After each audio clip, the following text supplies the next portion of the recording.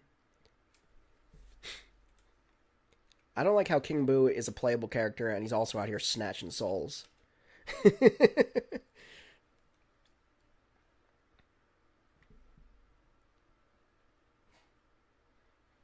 Oh, Wild V, I also wanted to mention earlier, when we were talking WWE, just popping back into that conversation quick, you were talking about R-Truth and how, like, the community rallied behind him, brought him back into the fold, got him rehired or whatever. One, I agree. I don't believe that that was part of the story. I think they genuinely released him because they didn't know what to do with him. And then the community rallied, and then that was just a thing. Like, that just happened. I don't think it was planned. They might try to take ownership of it and act like it was a storyline, but I genuinely don't think it was. But with that said, also, it also kind of makes me sad because there were so many people released, and like to see the entire community rally behind one person of like 20 that were released like May 1st of this year or whatever is like, it's kind of disheartening because it's like, that's cool that we rallied for this one guy, but like, why aren't we rallying for all these wrestlers that are getting released? You know what I mean? For no reason other than like WWE creative just can't come up with something good for them, so they just release them. Like, it's dangerous. I hate to see my favorite talent come up from NXT and onto the main roster, because the second they get up to the main roster, they run out of ideas. They keep pushing the same 6 people, and whoever just came up just gets snuffed out. I'm afraid for Roxanne Perez's career. I'm afraid for Stephanie Vauquer's career. Julia, I don't know. It already feels like they're not doing a lot with Julia. Those are just some of the ones that I've been following, like, that just recently kind of came up from NXT. But, like, Dakota Kai got completely shafted. Dakota Kai was one of my favorites, and they never did. She was good. I liked watching her. They never gave her a solid push. Zelina Vega, thank God they finally gave her a push. But I don't know. I feel like a lot of wrestlers they bring up to the main roster and they just do nothing with. They brought Braun Strowman back, and I love Braun Strowman. They brought him back, and then they just still did nothing with him. They gave him a new, like, t-shirt gimmick or catchphrase, like one big SOB or whatever the thing was, and then they just did nothing with his character. And then they released him again. And they released, like, in my mind, like, when you get released from WWE, you're getting fired. You're getting fired as an employee, right? And it feels scummy to me when a company is firing people based on nothing other than the fact that they didn't do anything with you and therefore you're fired. You lose their paycheck. That's like getting hired somewhere, like as a restaurant, like say a restaurant, right? You get hired as a server at a restaurant and they just don't, like, they don't give you any shifts to work. And then they fire you 3 months later because you didn't work enough. Like, that's crazy. It's crazy how that ecosystem works. And I get it, it's business, but at the same time, it's like the employer is failing them, and then they're firing them because they failed. That's crazy.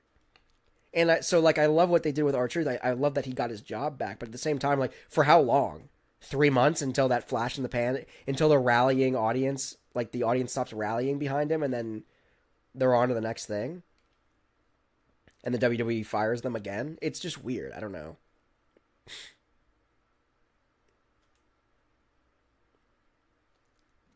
Oh, God. Wild V says, it's absolutely heartbreaking for the other people.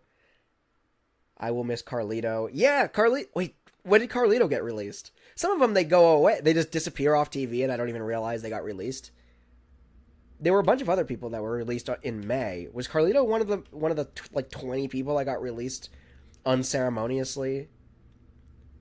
Also, talk about unceremoniously. Like, Gigi Dolan on NXT was actively in a group. They literally just started a storyline with her, Shotzi, and Tatum Paxley, and then all of them got released except for Tatum Paxley. Which, in my mind, like, they've done the least They've done the least with Tatum Paxley's character over the years. Gigi Dolan, they unceremoniously dropped. Shotzi just left on her own accord. Like, I think WWE just, like, wasn't successfully coming to a renegotiation, and her contract was up in this month or next. So she just walked away, and she's back in the indies as Shotzi Blackheart, which is cool. It's whatever. Cora Jade, I liked her. I thought she had a really cool feud with Roxanne. I guess she just couldn't stay healthy or whatever, so they canned her, which is freaking lame. Wild V says, I love Gigi Dolan. Yeah, Gigi Dolan was one of my favorites. And she just kept getting screwed around. Like, they never gave her a meaningful storyline. And then they finally kind of did. They did this, like, Chemical X trio that they were building up with Tatum Paxley and Shotzi. And I thought it was so cool. And I was like, this is cool. This is, like, they're taking a serious stance with, like, a women's tag team. This is dope. And then they just didn't. And, like, Fatal Influence? I don't know. It's like a ripoff of Toxic Attraction. But Fatal Influence, that's short-lived. They're gonna... I see, right now they're giving, what's her name, JC Jane the push. Jasmine Nix will get released in a couple months, probably. Because they've done nothing with her, and therefore she'll get released on their own accord, or their own, shortcoming. I don't think I've ever seen her wrestle, in fairness. She's just there for the ride. Trying to think who else. And then Fallon Henley is also on that. Fallon Henley's been tossed around between tag teams. They just don't view her as a valid, like, solo competitor, I guess. So she'll get released at some point. Carlito was released the same day after R-Truth was. See, and again, that feels scummy. The community rallied behind R-Truth, which, good, but, like, then they didn't rally behind Carlito. Again, Carlito was my favorite part of the Judgment Day. Or one of my favorite parts of the Judgment Day, because, like, he was just, like, the comic relief. He was, like, a big goofball. Which is, like, so comparable in my mind to R-Truth. So, like, how R-Truth gets, the shaft, and then gets, invited back, and then Carlito doesn't, is beyond me. I don't know. Also, Nikki Bella coming back was exciting, but then she came out and said Stephanie Vauquer's name as Stephanie Vauquer. I don't know if you caught that. She was, like, talking about, like, oh, the future of WWE is so bright and blah, blah, blah, blah, blah, blah, and evolution and yada, yada, yada. And Stephanie Vauquer, and I was like, what? What were the words? What were the syllables that just came out of your mouth? What are you talking about? You literally, have you not watched wrestling for the past 2 years you've been gone? And you just came back and started just, like, you just read a list of, like, wrestlers, like, yeah, Stephanie Vauquer. Okay, I'll mention her when I go out there. Like, what are you doing, dude? It caught me so off guard, and, like, I don't know. It was just funny. But also slightly disturbing.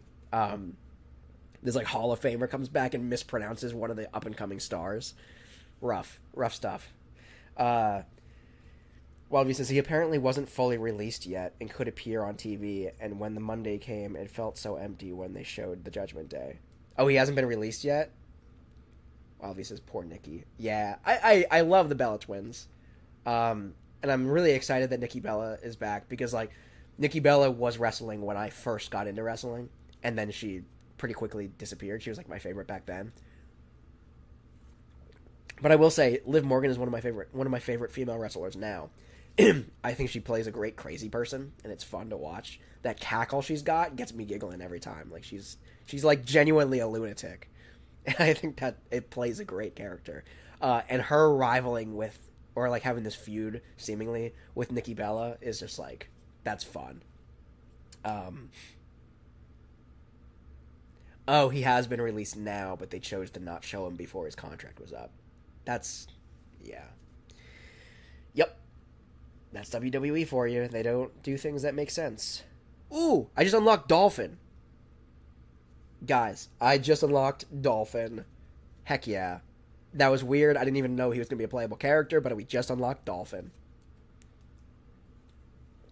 Which also goes to show that you can unlock things still in... you can unlock characters outside of Grand Prix. And also that we're still unlocking characters, obviously. But I'm sticking with Supercharged Bowser. Ooh, the Bowser Bruiser, dude.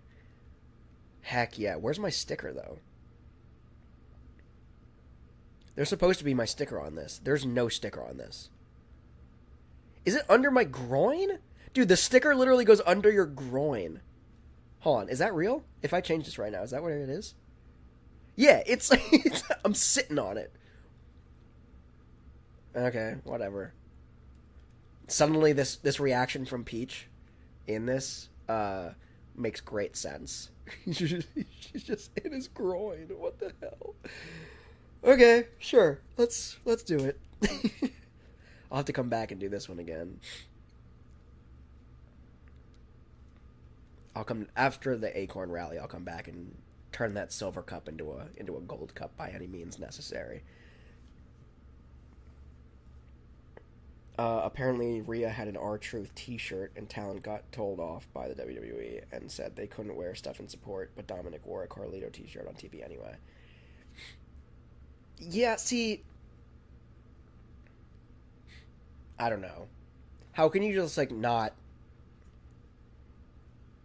How can you not support your friends? You know what I mean? Like, or rather, how can you be a company firing people's friends, firing people that people have worked, their colleagues, and then tell them, like, you're not allowed to be sad about it.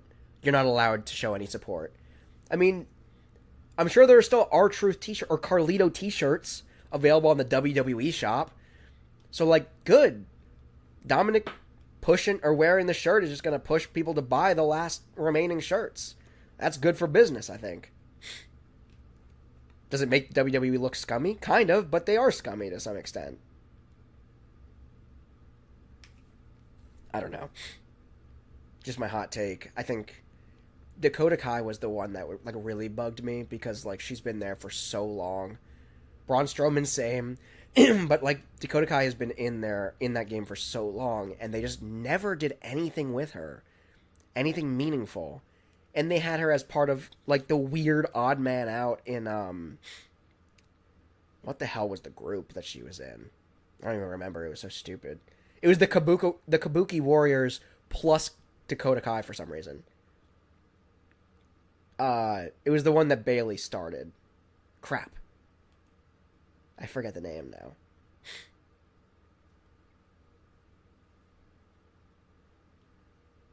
Ow.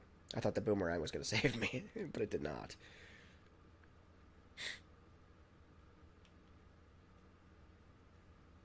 Quick, tell me, you should know this, Wild V. I should know it too, but I forget. Damage control, thank you, never mind. I was literally going to ask you to remind me, but you got it. You're on it. You're on the ball. Yeah, damage control. Got really weird. They ousted Bailey, and then damage control literally just became the Kabuki Warriors plus randomly Dakota Kai, because they had nothing else to do with her.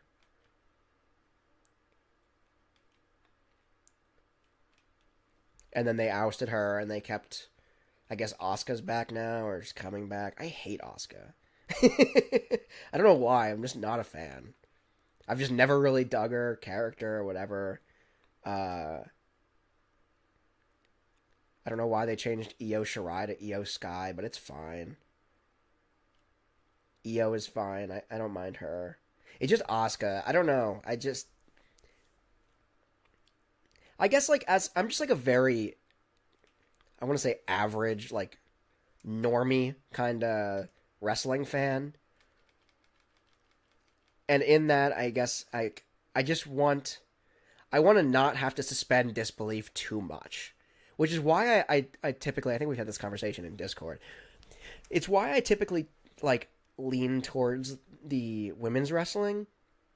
Because, like, there's so much men's wrestling that they just, like, they run out of storylines so quick and they run out of feasible things to do in the ring so quick that you just get so much, oh, the ref didn't see it, and, like, interference.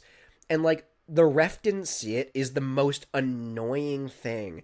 And it makes up like 75% of men's matches. It makes up like 75% of men's matches where that has a dumb outcome because the ref didn't see it. And like, that's so dumb and annoying. And the women's matches, don't get me wrong, there were women's matches that and the ref didn't see it. But like the world saw it. How are you it's at the end of the day, it's scripted, it's fake, but it's still supposed to be like you're still faking a real sport. Like you're pretending that it's a real sport. When you have the matches ending when everybody in attendance seeing the true outcome, but the ref didn't see it, and therefore the wrong outcome, the wrong result happens. That's so dumb. Like, it's just annoying at some point. Like, once, maybe. They should reserve that for, like, once a year.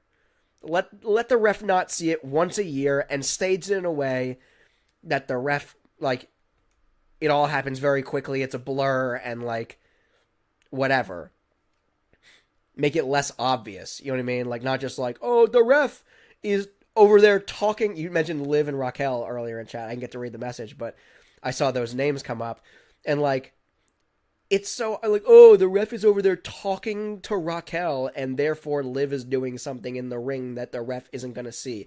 That's dumb, dude. That's so dumb. Like, okay, Liv getting her foot up and pinning somebody with her foot on the ropes. That's something. Okay, sure. The ref didn't see it. You know what I mean? Like, okay. But, like, to have some kind of dumb distraction. How terrible are these refs? Like, you're trying to lead the viewers to believe that these are real officials. And this is a real sport. And all these things are really happening. It's not scripted. It's all real, right? And then you have this gnarly BS where the ref didn't see it because she's too busy talking to somebody outside the ring. Why? Why are they not doing their job? That's stupid. That's unbelievable. That's just my thing. That's like one of the big things. And then like when you have all these paranormal things, like I loved Bray Wyatt. I really did. And I loved his character. And rest in peace. Dude's a legend. But like the Demon King Finn Balor was corny. You know what I mean? Like, all those memes of, like, nobody's gonna tell me wrestling is fake. And then you have a guy getting beat up. I forget the guy's name. It was a real wrestler. Was getting beat up by a hand puppet sock. Like a hand sock puppet snake or whatever. Like, that's so dumb. And yet they're doing this as if it's real. And as if it's, like, not stupid. They're taking it seriously. And, like, that's, again, like, that's why I lean towards, like, women's wrestling. Because there's not enough of it. There's not so much of it that it's stupid yet. Eventually, it will get stupid. And there are some things that are kind of dumb already. But for the most part, there's not enough female wrestling for it to be dumb, to be too gimmicky. And I think that's why I don't like Asuka, because she does the whole, like, spitting in your face, like, the green spit. And, like, I know that's, like, a legendary thing. It's always been a part of wrestling, and that's paying homage to others, and blah, blah, blah, blah, blah. I get all that. But, like, it's just something that makes you unable to suspend disbelief. And anything that is so over-the-top dumb that, like, oh, no, she's gonna win the match because she literally broke the rules and spit in somebody's face, and the ref didn't see it, or the ref doesn't care, or the ref whatever. That's just, like, that becomes an unlikable character in my eyes. When you're doing something that's so unrealistic that you're breaking the illusion that this could be real for me, I don't like it. I don't like you as a character. That's just me. Which is, like, another reason why I kind of like John Cena, I think, because, like, he's the most, like, yeah, he'll do dumb stuff and get away with things and hit people with belts and cheat and low blows and what have you. But, like, those are all things that are, like, real. Like, in a real sport, you could low blow somebody. You get a penalty or you get, like, you know, suspended or whatever for it, where you don't in WWE, obviously. But, like, it's not like you're spitting, like, green slime in somebody's face, or, like, John Cena's just, like, the most, some people consider him boring, but, like, the most grounded character there is. And for that reason, I like him. He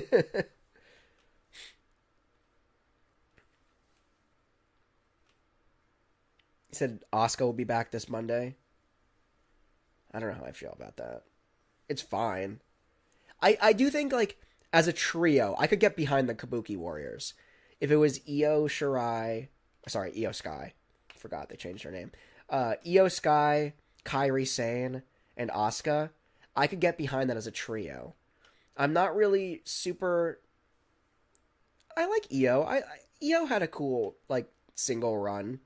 Or, like, a run as a single competitor. I don't have a problem with her. And Kairi Sane... I don't know, the pirate princess thing, dude. Again, suspending disbelief. That's kind of corny. But then again, so are all of the gimmicks, like all of the gimmick names for the Kabuki Warriors. The Empress of the Sky, the Empress of Tomorrow, and like it's like, okay, these sound like bad Google translations is what it sounds like, but you know. I came in third though. I didn't lose. So there's that. I got a trophy for it. Alright, so let me read above, says WildV. WildV says I know my stuff. Liv and Raquel also haven't really defended the tag team titles because there's no teams on Raw, so why do they keep releasing tag teams? Also very valid. You know, a tag team that speaking of going against like Liv and Raquel, oh god, what were they called? Unholy Union, I think they were called. It was Alba Fire and Isla Dawn. They were fun. They were a cohesive tag team that made sense. Like, so many times WWE just like takes random solo competitors that they just don't know what to do with, and they just kind of slap them together, i.e. Liv and Raquel. Full disclosure. I love both of them, but as a tag team, they don't look like a tag team. They don't make sense together. I felt like they were a cool, like Isla Dawn and Alba Fire were like this cool, they had like similar accents, which doesn't necessarily mean anything, but like they just seemed like a cohesive team together. You know what I mean? I don't know what it was. They both had the similar characters where they were kind of like edgy and Scottish, I want to say, and maybe not Scottish, maybe Irish. I'm not totally sure. Whatever. But the point is, they were like a cohesive team, and then they released Isla Dawn, and then they made Alba Fire just randomly part of Chelsea Green's secret Hervis or whatever garbage they're doing. It's funny, but it's dumb. I think Chelsea Green is low-key like hilarious. I like her character. She's just so over the top and stupid. It's just fun. Her character literally is Karen. But yeah, it's just like, I don't know. It's just, it is what it is. They were a cohesive team and they got rid of her. And then they made this dumb new thing, the Secret Hervis.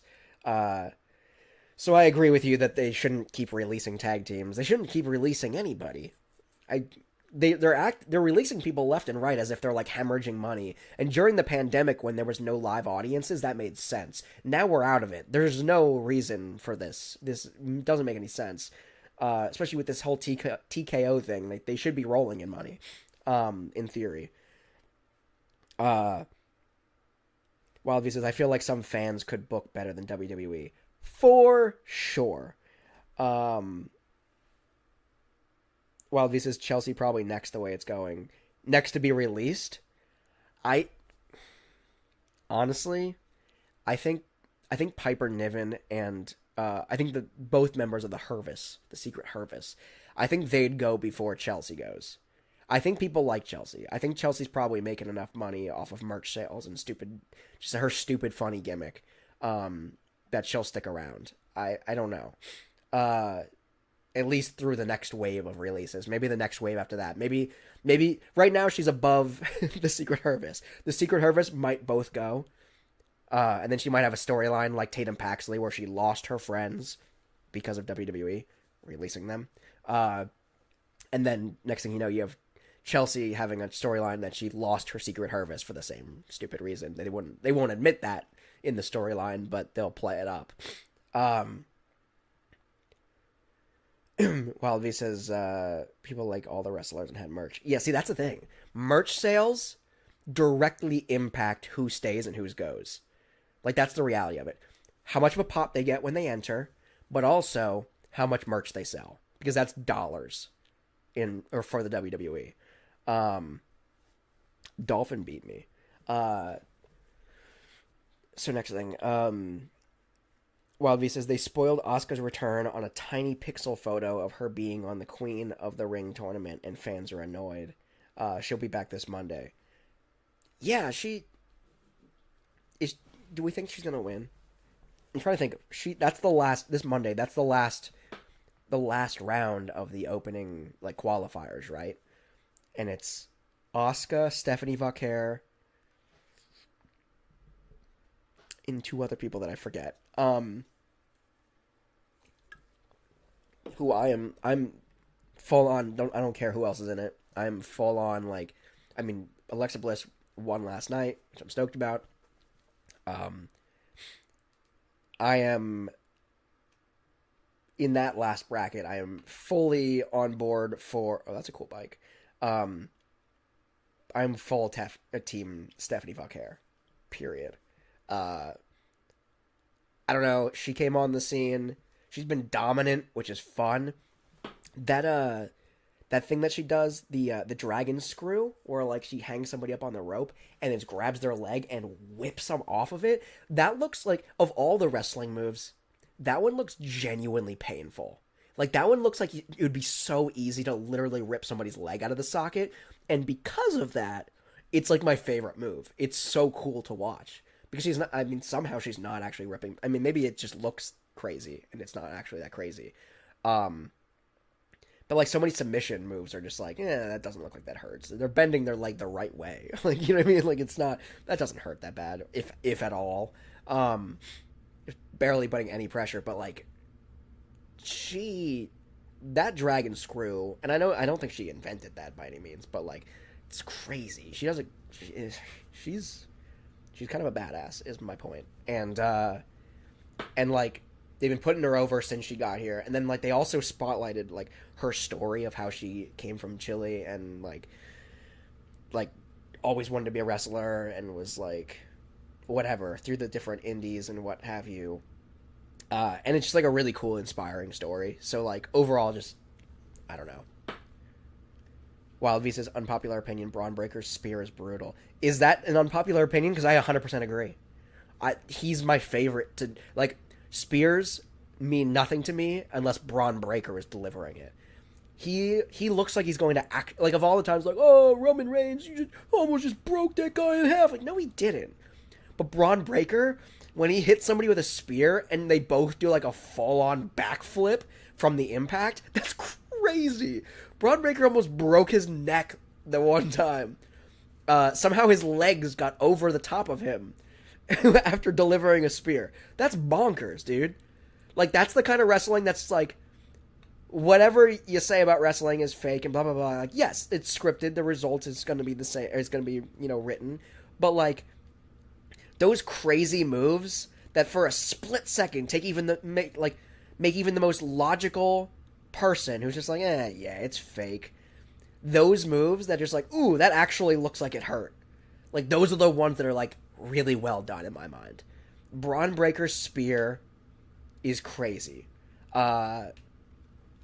Stephanie Vaquer's, or as Nikki calls her, Stephanie Vaque, her dragon screw, crazy.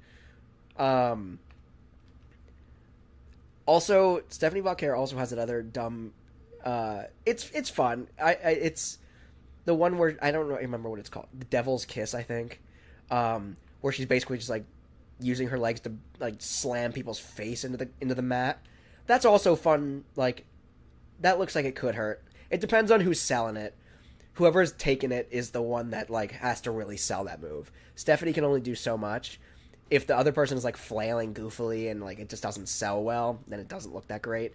But the most fun of it is like when Booker T is on commentary and just getting really worked up and they're just like constantly making jokes about how he has to take a cold shower and like it's just so inappropriate and hilarious. And I think like that's what makes that move more fun than anything else is Booker T's reaction to it. But yeah, that one is entirely dependent on like the selling. The dragon screw, I've never seen somebody undersell the dragon screw. That looks like it hurts. And the same thing with, like, Braun Breaker's spear. Like, that looks like no matter how you sell it, you have a 300-pound guy literally breaking you in half. Like, that's crazy. And with speed, too. That was the thing that I, like, the Strowman Express. I loved Braun Strowman. But, like, when he got, like, he did the Strowman Express where he, like, basically, like, ran around the ring. Like, he just didn't get any steam. He was too big. He didn't pick up enough speed for it to look really impressive. I loved Braun Breaker, or not Braun Breaker, him too, but I loved Braun Strowman, but it just didn't feel like he was too big of a guy for that kind of thing, I guess. It was like the perfect gimmick because he was big enough of a guy for that kind of thing, but he was also too big of a guy for that kind of thing. So it was a double-edged sword.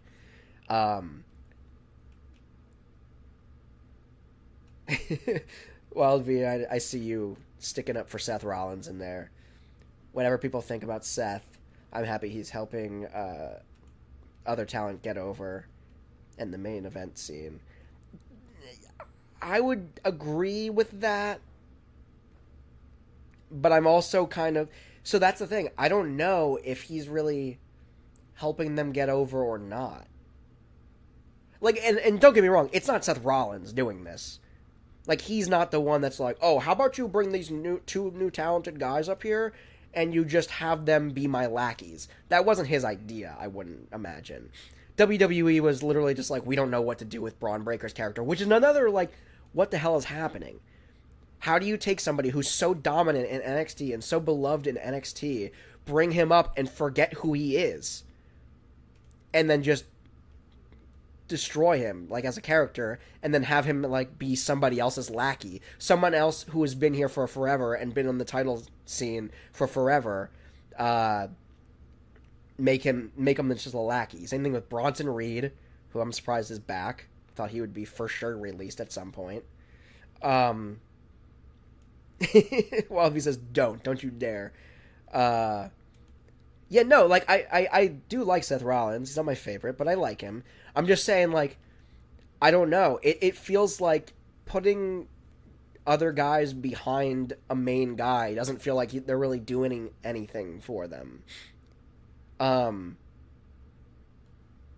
J.D. McDonough, I hate J.D. McDonough. He just has the most punchable face. But, like, he's not going anywhere. He was big in NXT, but then, like, they're not doing anything with him. He's gonna get released sooner or later too. Just because they lumped him in with the Judgment Day because they didn't know what else to do with him, which is what happened to Carlito too. And then one by one, they're just gonna be like, it's been a while. We still have nothing to do with you, so you're released. You're just costing us money at this point. I would say J.D. McDonough is next. What was his name? The guy who ended up being Butch. He had a big run in NXT. They promoted him to the main roster, and then they made him Butch. And they just shat on his entire career. And then they were like, oh, man, we really screwed the pooch on this one. Maybe we change that. LA Knight. They tried to ruin LA Knight. LA Knight got huge in NXT, and then they brought him up, and they're like, Max Dupree? Let's make him Maximum Male Models? Like, whose idea was that? Meanwhile, they're also actively, like, they had Fandango and they had Tyler Breeze way back when, right? Pete Dunne, yeah, thank you. That's Butch. Is he still around or did he get released yet? He's next. I don't know. He's next. Nothing against the guy, but he's next. Let's be real. They're not doing anything with him. I'm trying to think. Yeah, they had Fandango and they had Tyler Breeze. And both of them were solo competitors. People liked them. And then they linked them together. And they made them Breezango. And Breezango was a dumb tag team. They were a dumb tag team. The fashion police thing that they were doing was dumb and corny. And nobody liked it. So they got released. There were probably other things that got them released too. Who knows? I don't know. Can't say for sure. That was a weird time where people were getting released for meaningful things, like scandals and whatnot, I would say. Fandango was in TNA. He came out to NXT a few months ago for a surprise match. Yeah, right. Well, that's what I'm saying. So independently, they were good. People liked them. Then they made him Breezango, and it was stupid, right? And then as if WWE was just truly out of good ideas, they looked at this bad tag team idea in Breezango and was like, wow, people really didn't like that. That really did not resonate with people. Let's create that again in Pretty Deadly. And for whatever reason, Pretty Deadly got pushed to the front of the line. They got right up to the main roster. And you know who's not on WWE television now? Pretty Deadly. Because they were literally a dumb ripoff of a tag team that people already didn't like. So, like, why do they exist? Why did they make Breezango 2.0 when Breezango 1.0 was garbage and nobody liked it? You're just setting... Like, if I was any of the two people in Pretty Deadly, I'd be like, wow, this is going to be a short-lived career. I'm already on the way out. We literally... Our entire career here is... Pretty Deadly losing when they came to UK hurt so much. Yeah, like... They literally, their entire existence, their characters, their tag team is based entirely around a tag team that already did not work. And they're expected to just like go to work with a smile on their face and just do the same thing. And just hope that it works the second time around. What? What, do you think Breezango was ahead of its time? No, it was stupid. It was just stupid. They just didn't, nobody liked it. It was dumb, the fashion police, like, get out of here. And so they were just like, well, let's do that again. And I'm genuinely kind of curious to see how the Wyatt Six does at this point. Just because, again, it's just kind of going off the coattails of Bray Wyatt and the Wyatt family stable, now that literally the three of them are literally dead, which is crazy to think about. I mean, let's be real, WWE released, what's his name, unceremoniously too. And then they want to restart the Wyatt Six and act like they're like really paying homage to Bray Wyatt. And it's like, okay, but what about the other two members of the Wyatt family that you literally have never done anything with, and then you released one of them? I mean, it's cool. But also, like, the Wyatt Six, like, look at all those poor saps that are in Wyatt Six that were literally just six people that the WWE just had no clue what to do with appropriately. All of them had meaningful solo careers. And then WWE was just like, we don't know. We don't want to do anything with you. We don't have any storylines in mind, so we're just going to literally lump you all together and make you wear masks so people forget that you were Nikki Cross and Joe Gacy and I don't remember them. Dexter Loomis and Bray's actual brother, who like got released and then they felt bad, so they brought him back after Bray died or something. I don't know if that was the exact timeline. That's what it felt like. It's just, I don't know. WWE, their talent pool, their habits of releasing people is just like really scummy. I don't dig it. Wild V says, I feel like JD will be released, just waiting for the sympathy of that injury to be done. Yeah, he just doesn't vibe with people. He did in NXT. I was even okay with him in NXT. He always had that punchable face, that unlikable look, but like, it was what it was in NXT, and now he came out to the main roster, and somehow they made him even more unlikable. They just didn't put him over. Wildv says, the Wyatt Six is amazing. I really hope they can book them right. Spoiler alert. Spoiler alert. They rolled the Wyatt Six out a while ago now, and they've really booked them in nothing meaningful. So I wouldn't hold your breath on WWE booking them right, is all I'm saying. That's, yeah, I don't know. What if it's Paul Heyman? What, pulling the strings? I love Paul Heyman. I'm sorry. Like, I know he's supposed to be the bad guy or whatever, but like Paul Heyman, there aren't a lot of guys who can get on a microphone in WWE and like I'll be like not paying attention to whatever's happening on WWE, and then I'll see them come on the mic and I'll stop what I'm doing and listen to every word. But Paul Heyman is that guy. Paul Heyman is just the most captivating, stupid guy, like stupid character. I just love him. He's like my favorite. He's my favorite thing on WWE. Wildby says, I watched JD's injury live. It was awful. Was that, what happened to JD again? Who was the one, who was it that, like, straight up, like, busted their ankle recently? I think it was a woman, wasn't it? Who, like, somebody came down, I think it was a triple threat match, I think. And they came down and their ankle just, they landed on their leg wrong and their ankle just fucking bent the wrong direction. Who was that? Zoe Stark, thank you. Yeah. Yeah, I feel for them. I feel for her. That was crazy. I watched that happen live, and that hurts to watch. I like Zoe Stark. Wait, did Zoe Stark also get released already? No, who was the other one? Shayna Baszler got released, which was lame. They just never did anything with her character. That's the story of so many WWE superstars, let's be real.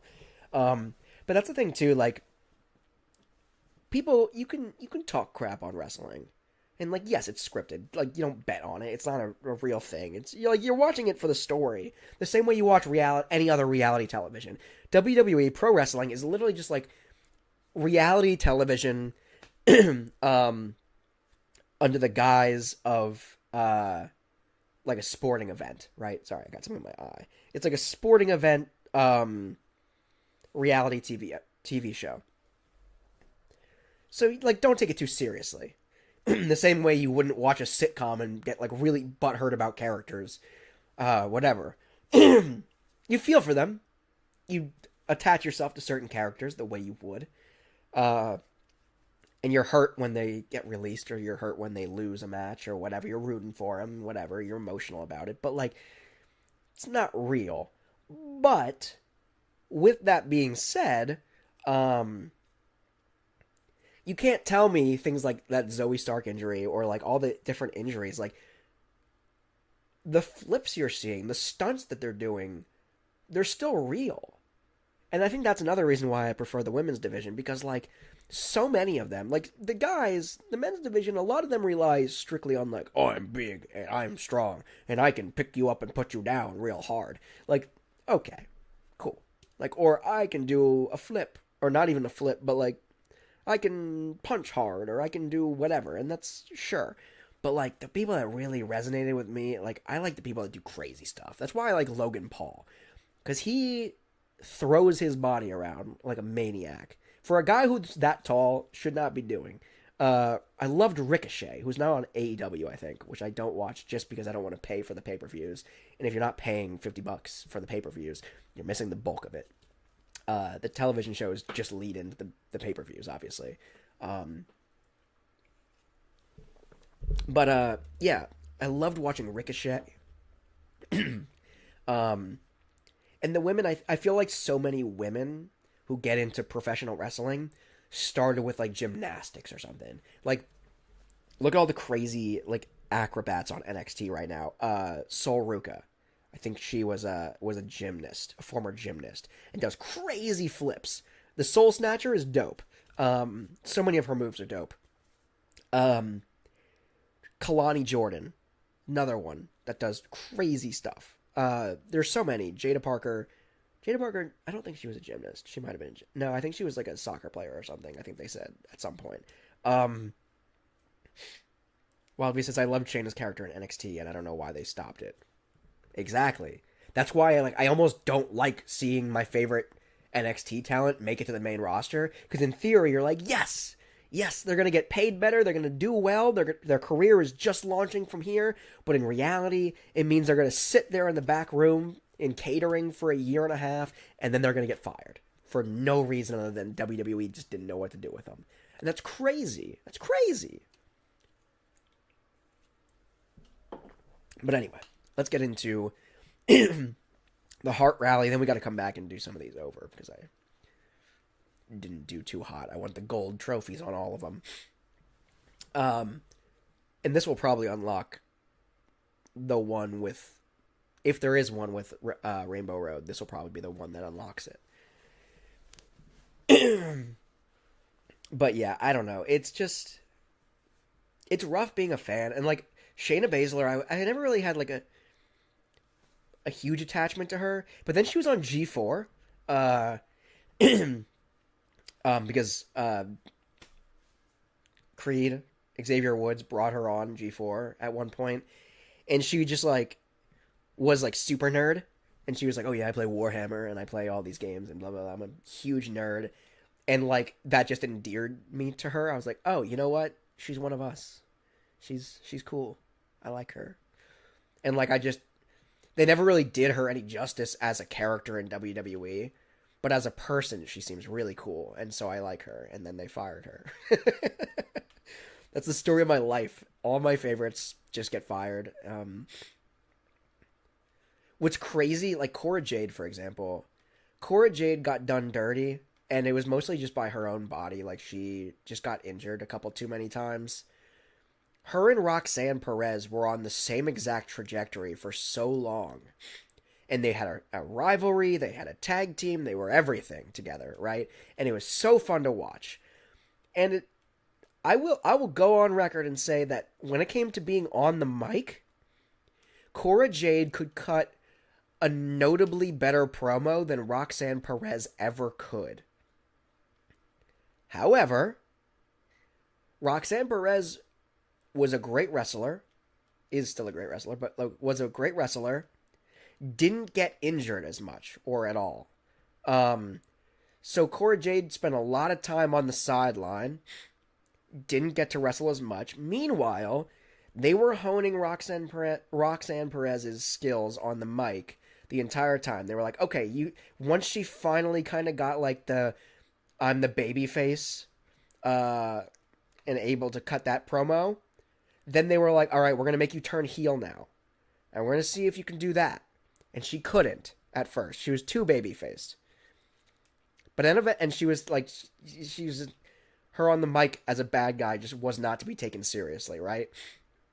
And then eventually, like they gave her time. They developed her like they're supposed to in NXT. They developed her, and she got better on the mic. So by the time she actually got moved up to the main roster, now she's like not bad. She's still not the best. I would still say Cora Jade, as playing a bad guy, Cora Jade probably still has better chops when it comes to cutting a promo. But Roxanne Perez got good enough that she's a passable, bad guy now. So her skill on the mic is just below what her skill is on, like, in the ring. Cora Jade, again, if she didn't get injured, I think she would be right there with Roxanne. But, I don't know, it was... And I can't say that in all honesty, because WWE works in mysterious ways and fires people who seem like they're on a good trajectory. Gigi Dolan, I think people liked her. Seemed like people liked her. I loved her. She was one of my favorites. They just didn't do anything with her. And then, next thing you know, she's released, and... It is what they literally just started a storyline with her. That whole Chemical X three-person tag team with her, Tatum Paxley, and Shotzi. Ooh, just barely made it. That was epic. But they literally just started a story. Like, they were acting like they were really going to do something meaningful with her, and it was cool, and I was excited for it. And they're like, just kidding, we're releasing 2 of the 3. And we're on to nothing now. And Tatum Paxley is going to be the next one to go because, like, they've especially done nothing with her this entire time. And it's weird to me that they kept her around. Like, I'm glad, don't get me wrong, I like Tatum Paxley. I feel like she should be around. But I feel like all of them should be around. I feel like that they didn't even let that whole Chemical X thing, they didn't even let that grow. They started it, and as soon as people took notice of it, they were like, okay, we're done with it, you two are released. Love to see they got rid of more tag teams. Would have loved to see them versus Liv and Raquel. Yeah. And again, I think they matched better. They made more sense. They were all these kind of like outcast lunatics together that made really good sense as a three-person tag team. Liv and Raquel, they're just kind of together. They don't really make sense together. They just are together. And they make sense together because they were forced to be together. I don't know. They didn't know what to do with Liv, but they wanted her out of the main spotlight, but they wanted to keep her in the spotlight because they know she makes money.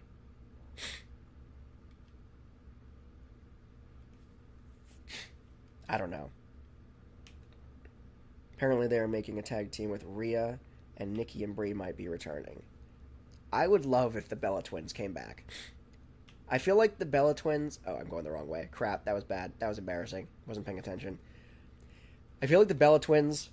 I really like the argument, or like the fire that they were spitting between Liv Morgan and Nikki Bella. How she was like, I'm a champion, and you're just a reality show diva. Like, I love that. I love that they're playing up the gimmick that the Bella Twins were literally from, like, the diva era. And I want to see them come back in, because I feel like all the women they brought back from the diva era, like Trish Stratus and whatnot, they were just okay. But they couldn't hang. You know what I mean? Like, and Lita, she could hang a little bit better. I just want to see the Bellas come back and, like, be able to actually hang in the new era of women's wrestling. Like, I think that would be cool. I want to see... If anybody's going to do it, it's going to be them. Because I think that would give some kind of, like, distinction. Like, the Divas era wasn't just a bunch of cheerleaders or whatever. I mean, it was. But, like, there were some real athletic people in it that can hang still.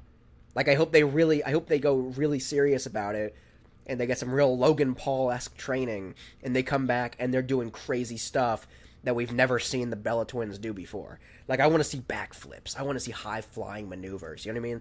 I want to see high-risk and high-reward stuff that, like, puts them, like, if you're going to, you can't just tell me that they're Hall of Famers and that they're at the top of the Mount Rushmore, to quote John Cena last night on SmackDown. You can't just tell people that they're Mount Rushmore of female wrestling. They got to show up and prove it. Because right now, any single person, realistically, any single female wrestler in NXT could outperform, like, the Bella Twins from back in the day. I need to see them doing the crazy things that modern female wrestlers are doing, or otherwise step aside and just pretend that you were, you know, up to snuff. Pretend that if you were in this era, you could do all these things.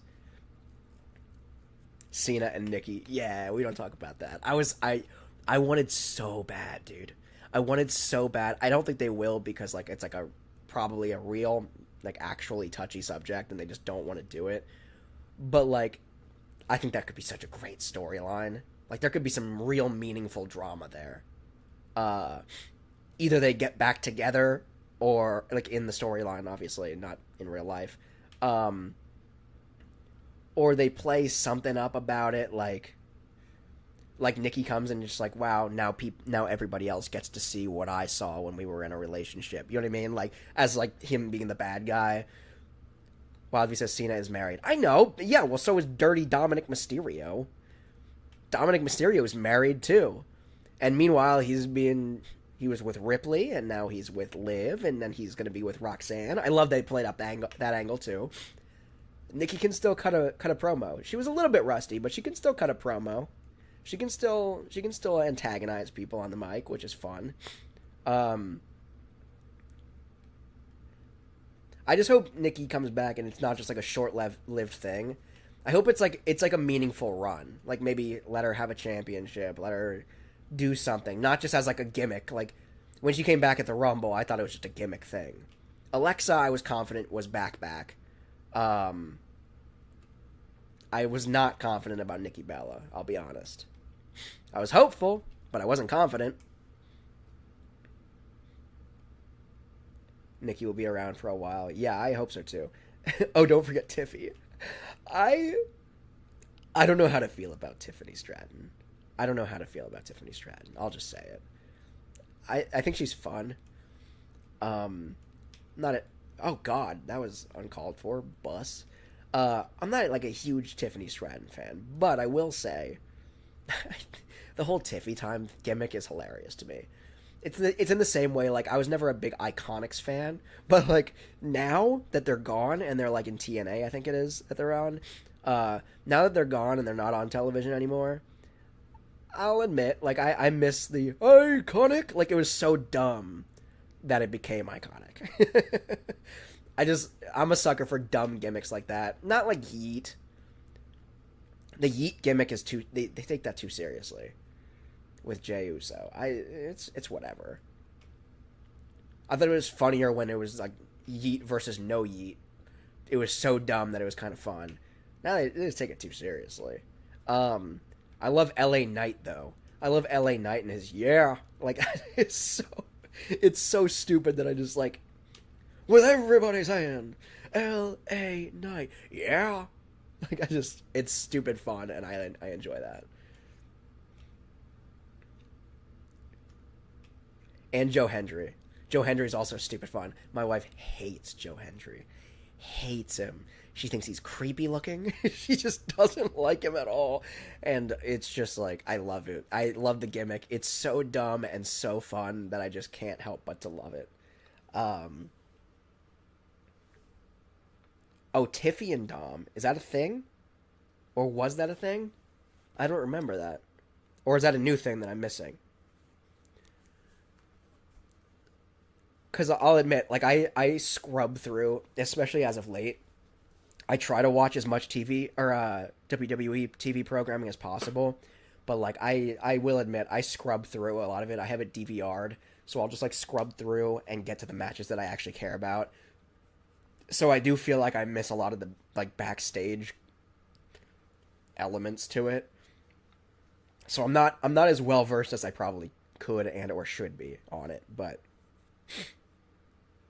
All right, so that was the last cup. We got the gold on that. I just want to see, does that unlock something? Oh, I got the new vehicle. It doesn't look like it's going to unlock any new Little Dumpy? Yo, I am so sold. I'm driving the Little Dumpy from here on out, and that's the bottom line. We're driving the Little Dumpy.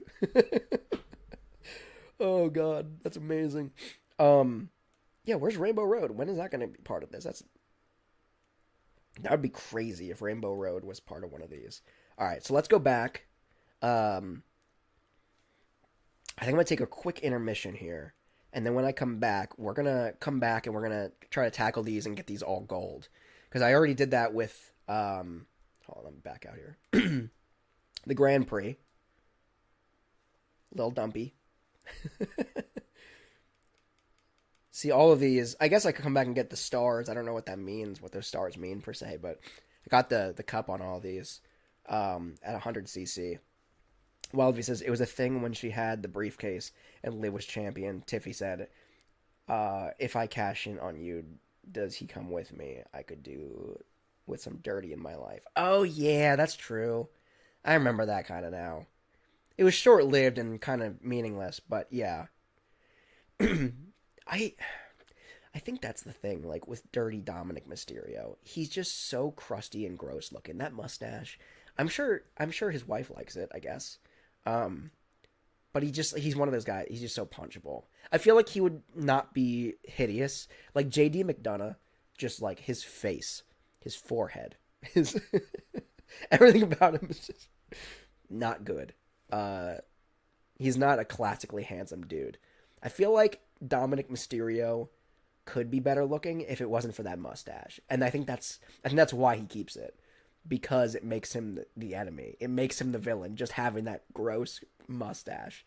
And it just makes you like, he's landing all these like popular female wrestlers, and attractive female wrestlers, and he looks like that. And like, I think that's what they're trying to do to make him like more of a heel, and more unlikable. I don't know. Um, well, if he says Joe Hendry will come to WWE and they will not know what to do with him. Yeah, they've already proven that. People say the mustache is why the girls fall for him. Absolutely not. Absolutely not. I refuse. I refuse to accept that. That undoes everything that I know of what a classically handsome man is supposed to look like. But anyway, I will be right back, and then we'll jump into some of these spiny rally again, and we will try to go for gold here. Well, obviously the announcers say that. Yeah, but that's the thing. The announcers literally, like, some of them are sane, and the other ones are, like, contrarians just for drama. The contrarians are the ones that are saying that. They know it's BS. They're just saying it for the sake of saying it. It's nonsense. It's absolute nonsense. I will be right back. Stay tuned, everybody.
Alrighty, we are back here. Alright, I think we are good to go. Alright, we're back. For anybody just joining now, if there's anybody just joining now, whether it's video on demand or live stream, we have completed the full Grand Prix on 100cc here in Mario Kart World on Nintendo Switch 2. We have just about completed all of the rallies here in the knockout tour, but we're going back now to make sure we get the gold crowns for all of them. So let's rock and roll. We pretty much beat this entire game in one day. That's kind of where we're at now. The goal was just to play it. This was the first time I was playing it. First time I was loading up my Nintendo Switch 2 since I got it on launch day. And yet here we are. We're about a little bit over 6 hours into this live stream, and we're just about to wrap up the main bulk of the game. I haven't played any online multiplayer yet, but we've pretty much made it through the rest of the game. Played a little bit of just a tad of the free roam, just to kind of unwind for a little bit earlier. But yeah, that's where we're at. I think we've unlocked pretty much everything there is to unlock for Bowser now, but I could be wrong on that. Maybe I'll do a little bit of free roam play to close out the stream then. But that's where we're at. Let's rock and roll. Let's get these last few gold crowns here.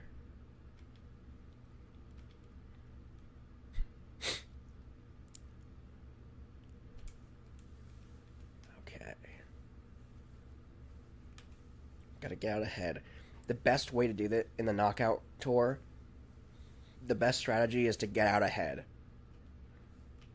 I think that'll be an easy task since I'm riding this little dumpy now. I actually love this little dumpy. I like how there's a little shovel attached to the little dumpy. There's a shovel attached to the little dumpy's little dumpy. Ridiculous. Absolutely ridiculous. All right.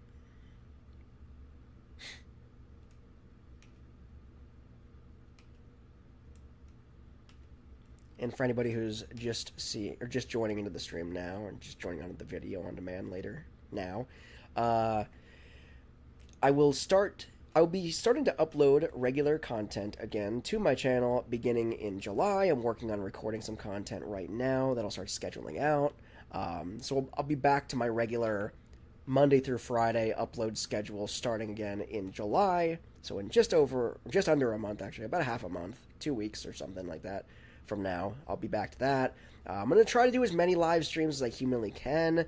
Want to get the Animal Crossing Let's Plays back up and running. I have a couple scripts put together for Nintendo documentaries. So lots of really, really cool content I have on the horizon. So stay tuned for all of that. Make sure you're subscribed and you're receiving notifications and all that good jazz. Trying to think what else we got going on. Also, you'll notice my hat is The Gamer Beasts. And t-shirt also is the Gamer Beasts, specifically the N Beast, aka the Nintendo Beast, but for licensing purposes, it's the N Beast, or for lack of licensing purposes, I should say. But yeah, thegamerbeasts.com, lots of really, really cool gaming-inspired merch. Join the console wars. Jump on over to thegamerbeasts.com and grab some cool merch. Ooh! I don't know how I just did that, but I kind of just avoided a blue shell. That's a strat. I don't know what that was, but it worked. Little Dumpy's uber powerful. A little bit overpowered, if you will.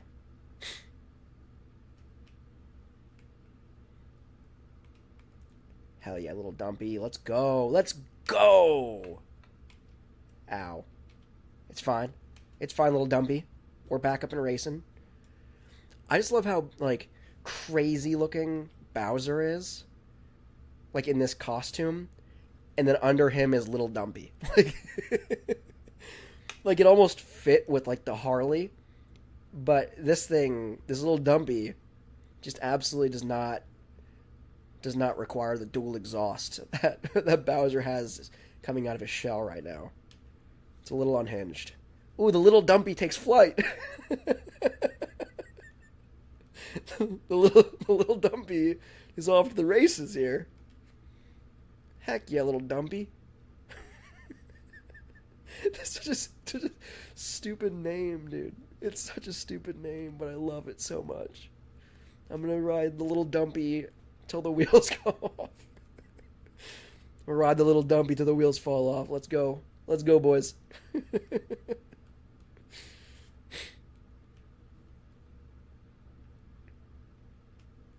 I take everything back I was saying earlier about how this game is not worth buying a Switch 2 for and blah, blah, blah, blah, blah. Like, this game, buy the little dumpy alone. The little dumpy alone is worth buying a Nintendo Switch 2. Go out, find your local game store that has a Switch 2 in stock, purchase the Switch 2, and purchase Mario Kart World just so you can enjoy the full potential of the little dumpy. Ooh! Ooh! Just blasted the blue shell. That's the second blue shell in this race that I've deflected. In the past, lightning. In the past, I did not think it was possible to deflect or survive a blue shell. I deflected 2 of them in this race alone. Some pretty impressive stuff. The little dumpy is so overpowered. It's all about the little dumpy. It's the little shovel attached to the little dumpy, in fact. I feel like that's the real thing that's deflecting these blue shells left and right. Is the little dumpy's little shovel.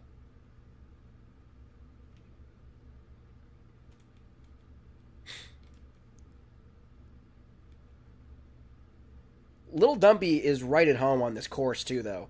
We're just cruising down the beach in a Little Dumpy. Damn, dude. There's not a more iconic duo in the world than a nice beach course and the Little Dumpy.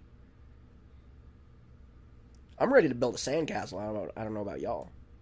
I'm ready to straight up build a sandcastle with this Little Dumpy. Aw, oh, man, I don't think I'm going to survive this one, Little Dumpy. Damn. Damn. That was hurtful. How dare you? How dare you assault the Little Dumpy like that? I've been in first place this entire race, and you know why? It's because of the Little Dumpy. It's because I got a Little Dumpy. Got a Little Dumpy under me, and that's, it's carrying me to victory. Without any resistance. Not a single person. This is one of the first ones. In fact, this was, I think, the first one that I didn't... No, it was the second one, but still. The second course that I didn't claim first place on. And now I'm just breezing through it. Breezing through it. And it's all because I got a Little Dumpy under me. It's all about the Little Dumpy. Let's go, Little Dumpy. Unbeatable. I haven't even noticed that the laps are changing because I'm so far ahead because of the Little Dumpy. If y'all don't know, now you know. Get yourself a Little Dumpy. It's the one. It's unbeatable. It's incredible. It's unmatchable. It's a Little Dumpy.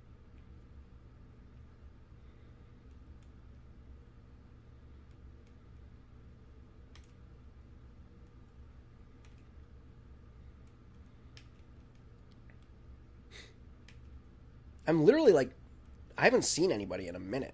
I've seen a few little attacks come out, but nothing meaningful. Like, every so often I'll see something fly up at me, and obviously occasionally a blue shell that I've been able to dodge multiple times. Didn't dodge that one, of course, that lightning bolt. But it's fine. I don't know if the Little Dumpy is literally actually that OP, or what the deal is, but I am making it through this course, this race, with ease, dude. Peach is kind of on my trail, it looks like. It looks like she was not too far behind me. I definitely just wasted that green shell, though. I for sure... Damn it, dude.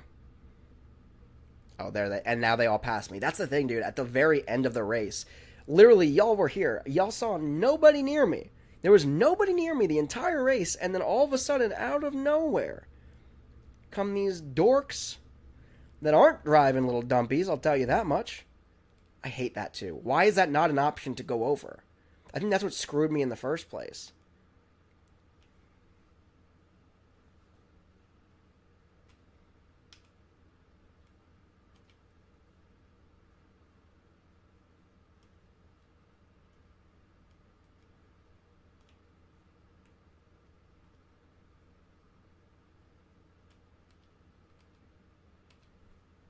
Boom. Boom! Ooh! A boomerang finish for the little dumpy boys. Let's go! Little dumpy for the win. There's my gold crown. All because of the little dumpy. Hell yeah.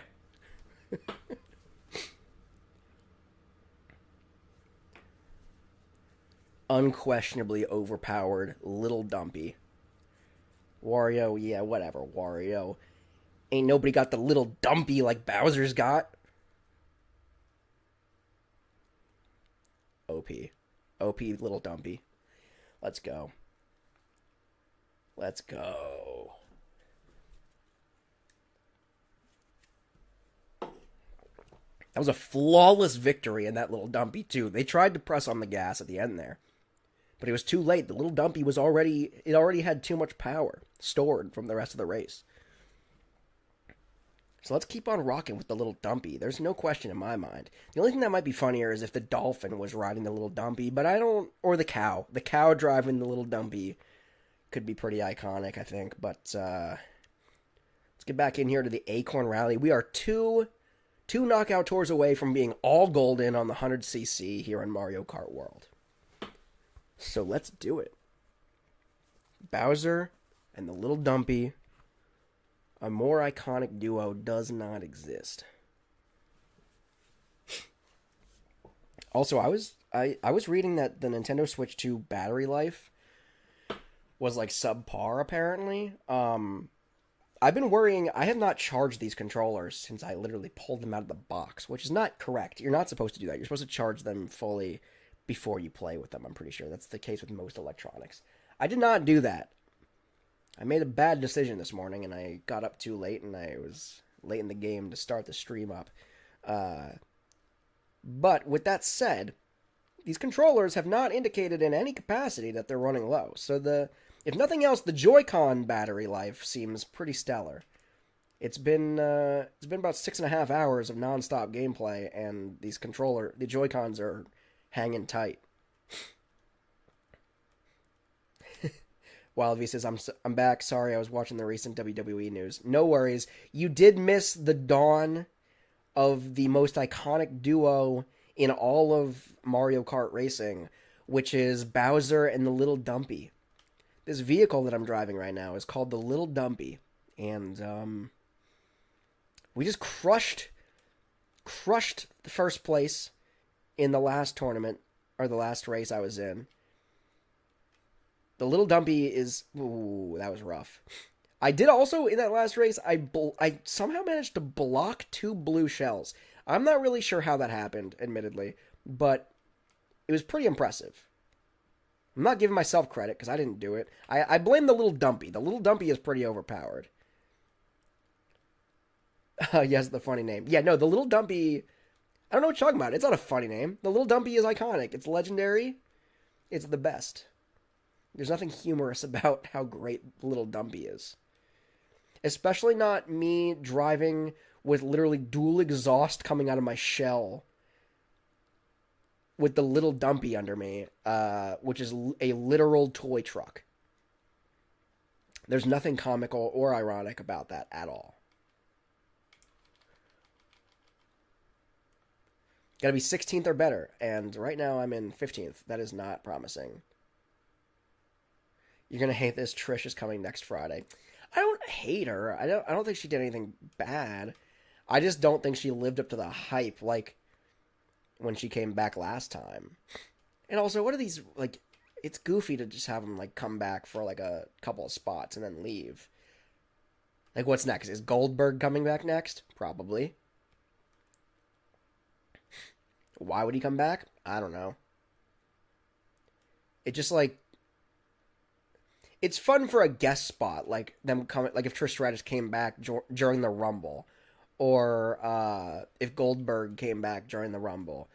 But like when you start actually having them compete and acting like they can compete with Goldberg wasn't bad, but like acting like they can compete at a level that the modern day wrestler does, like that's not fair. You're releasing certain people. Oh, listen to the little dumpy's horn. I love it.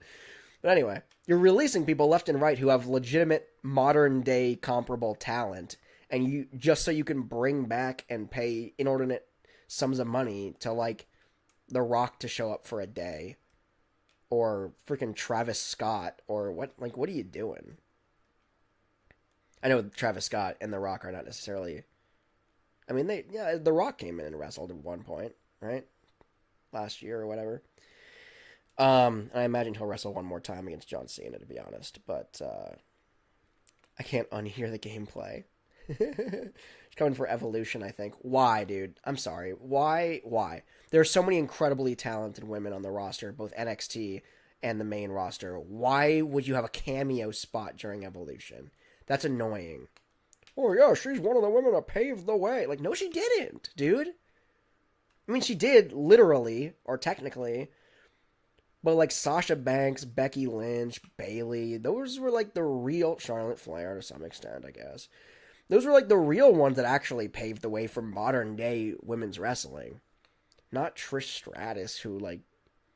I don't know. It's whatever. It's... AJ Lee, yeah. We miss AJ Lee. AJ Lee should come back. She would be a cool... Again, a cameo. Unless she's, like, gonna, like, really perform at that level, you know, whatever. But she could, probably. I mean, anyone could, I guess, right? I mean, if they have the foundation of having wrestled in the past, I feel like they could, in theory, come back and apply themselves. I mean, some people are so old that they can't. That's a different thing, but... In theory, Nikki Bella could come back, pull a Logan Paul, and just really, really work hard at it. And just, like, shock the world by being stupidly good. Even for, like, not just like, oh, she's good for a diva era woman. Like, no, we want to see, like, real maneuvers. If you're being paid big bucks to come back and do this cameo, show us why you're worth it. You know what I mean? Not just the name recognition. Also, Rikishi is complaining about Jay again. Man, see, like, and that's like, is that part of a storyline, or is it just a guy who's bitter? Wasn't somebody complaining, some old has-been from, like, the Divas era, I think it was complaining that, I think it was Liv Morgan dressed like a stripper or something. Somebody dressed like a stripper. I don't know. And it's like, that's ironic. If it was somebody from the Divas era, that's ironic because, like, the Divas era was, like, barely even real women's wrestling.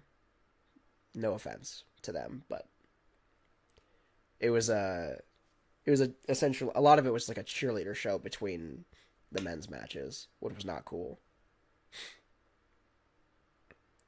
On his podcast, remember, Rikishi is Jay and Jimmy's father. Listen, you're diving deeper into wrestling lore than I am, like, aware of. Full disclosure, I don't listen to wrestling podcasts. Nothing against it, obviously. I'm just like, I don't. If the fact that you just said Rikishi has a podcast is news to me, let alone citing previous conversations on it.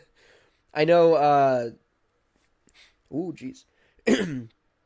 I know Cody Rhodes has a podcast. I don't listen to it, but I know he has one only because it's advertised during WWE TV programming, right? Called, like, What Do You Want to Talk About? Which is actually kind of funny because, like, that's on brand.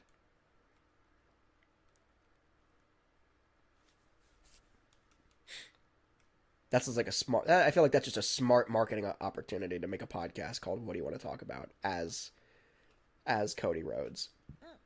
Ooh, excuse me. It's had like a weird hiccup thing. Ignore that strange noise.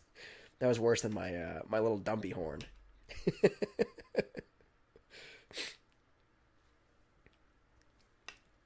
Wasn't watching his podcast. I watched a news channel that says he has a podcast and that he's... Oh, God, I wasn't paying attention. I was reading a guy hit by a car. It says, bless you. It wasn't a sneeze. I don't really know what it was. It was like a weird hiccup. I don't know what the appropriate response to a hiccup is, though, so it's... Like, it wasn't a burp, but it was like it was a hiccup that suffocated me temporarily. It was weird. We don't have to talk about it at length. It's fine. I don't know what that was. It wasn't particularly pleasant. It sounded a little bit like the little Dumpy's horn.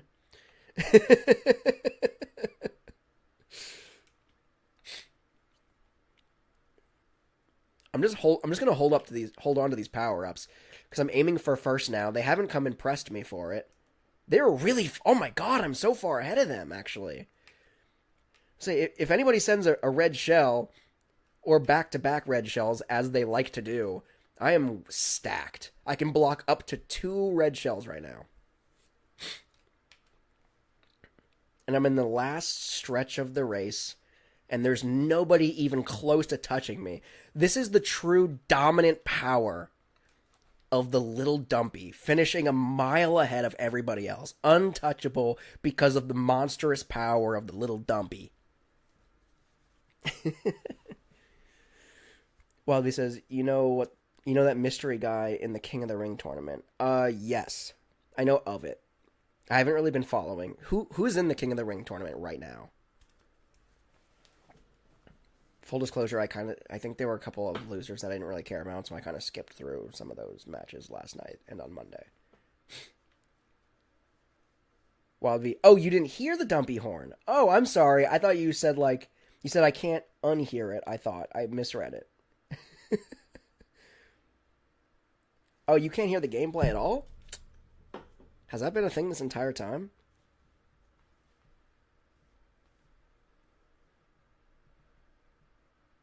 Should I juice up the gameplay?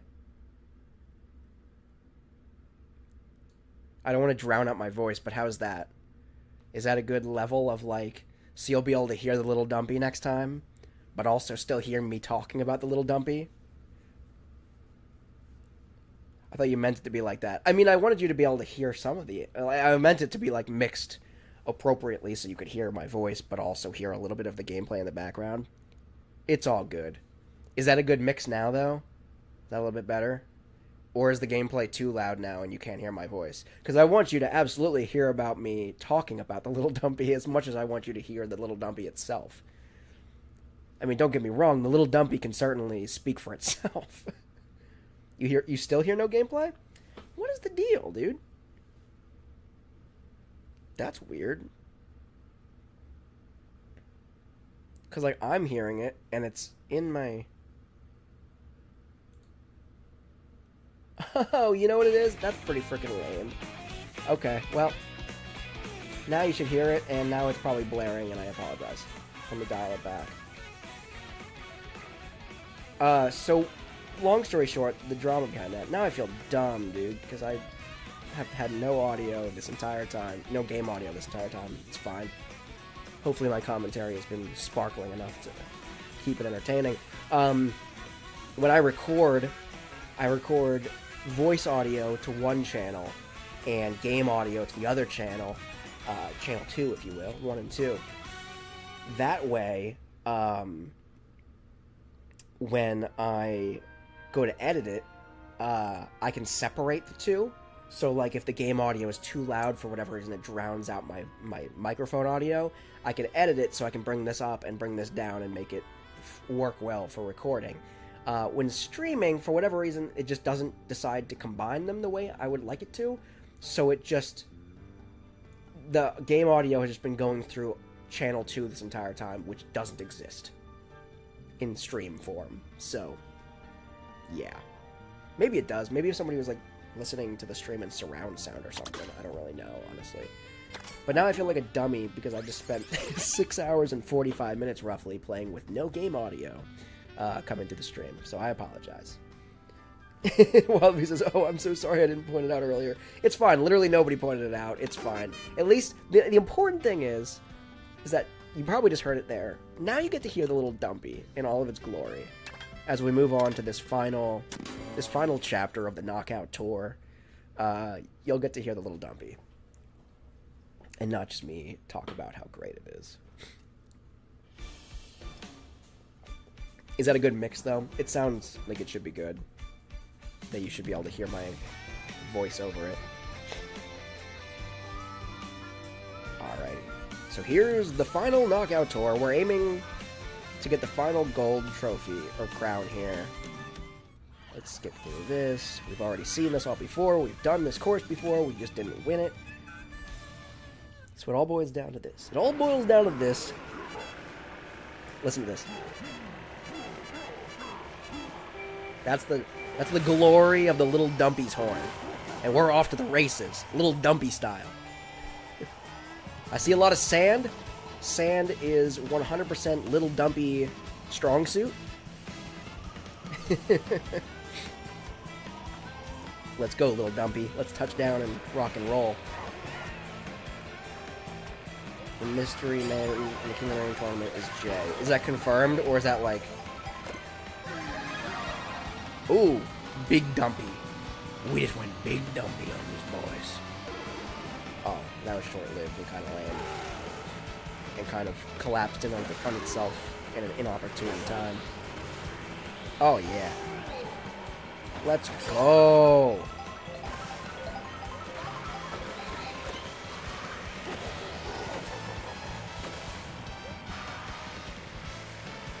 Just slamming through people with the Little Dumpy. Wow, you know what's crazy? I'm just realizing I was literally singing along to the music and telling people to listen to the music earlier in this stream. I was like, oh, this song I recognize from Mario Kart Double Dash. Listen to this. And I was like humming along with it. And I even went as far as to comment on like how there's like latency between my voice and what's happening in game. So like it never aligns correctly with the music that's playing. And now I come to realize that nobody heard that anyway. So it's fine. Well, he says, oh no, I'm sorry. No, it's absolutely not your fault. That was my own stupid technical folly. And I also misread when you initially said you hear nothing. I misread it as like I can't unhear the horn, and I was like, yeah, well, you know what? It's great. I didn't realize you literally were saying like, no, I can't hear the horn. There's no audio. Oh, man. I told y'all in Discord that I was going to be rusty when I came back to streaming, and guess what? Here you have it. The rustiest. The absolute rustiest. But we're having fun. We're having fun. Sparkling dialogue. Talking WWE. Talking Mario Kart World. Talking Switch. Talking that this feather isn't going to save me from this. Talking Little Dumpies. Welcome back to Chaos. Exactly. This is... I don't know if I've ever had a live stream go 100% according to plan. I'd be willing to bet money that the answer is absolutely not. I'm gonna get this little... Oh, I missed it. Never mind. We're not going to get that. The plan was to get it. Yeah, and we're talking money. Talking John loves money. The Nintendo Beast loves money. We talked a little bit about investments. And how Nintendo and McDonald's are recession-proof. And how my one share of Nintendo is really skyrocketing thanks to the Switch 2. And then I proceeded to tell everybody not to buy the Switch 2, which is not beneficial to me as a shareholder. I should have been encouraging everybody to go out and buy a Switch 2. But in fairness, the Switch 2 is selling enough consoles without me promoting it. It does not need me. King Boo is haunting me. King Boo is haunting me. And let me tell you, King Boo owns my favorite course in this game, which is Boo Cinema. It's the best. It is so fun. It is so inspired and fun. I love it. I don't know what this thing is that I'm looking at. What is that? Why is it dropping bombs on me? You get blown up. You get blown up now. You missed it? Oh, that's cool. You just drove through the explosion and didn't die. That's lovely. Oh, it's Bowser Jr. You're a scrub. Get back here. Bye-bye, Junior. Goodbye, Junior. Boom. Maximum coinage. Let's go. Let's go.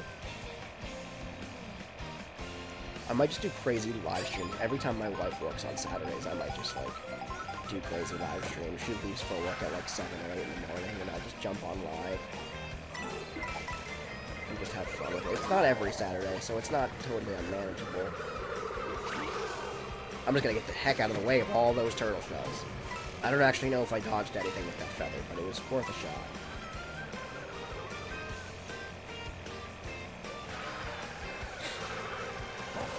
Wildby in chat says, I love him so much, he steals your items. Yeah, that's great. I appreciate you professing your love for the character that is actively trying to ruin my day. Hey, guess what just got deflected? It was your red shell by my banana. Yeah, I really got to turn off these freaking these notifications now. These friend notifications have been popping up non-stop. I also lost my opportunity to transfer my full system settings over from my Switch 1 because it still has not turned on. It's kind of scaring me, actually.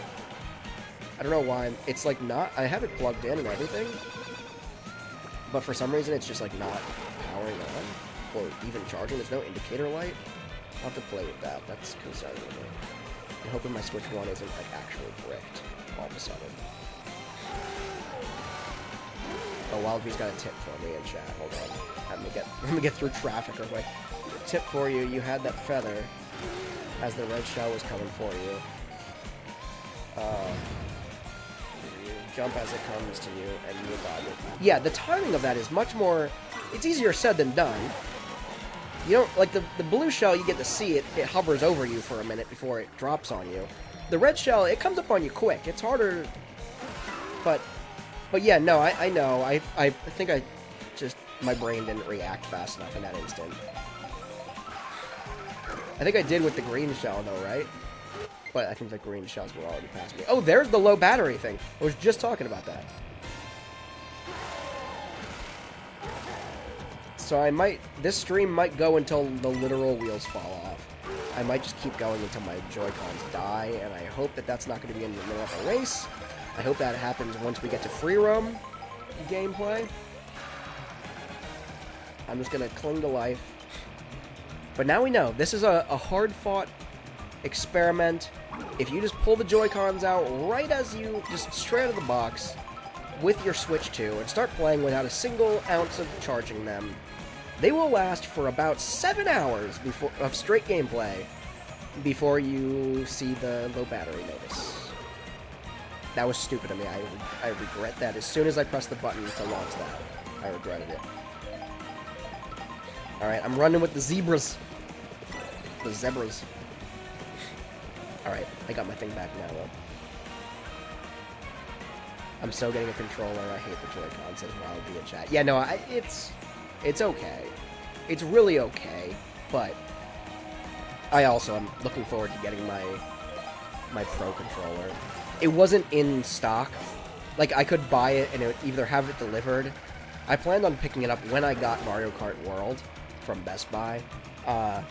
I planned on picking up a Pro Controller with it, but they didn't have it in stock in my local store. So, like, Mario Kart World was going to be ready today. Not today, but, like, the same day, like, an hour after I placed the order. Whereas the Pro Controller was going to be ready, like, 3 days later, and so I was kind of like, okay, well, that's not exactly...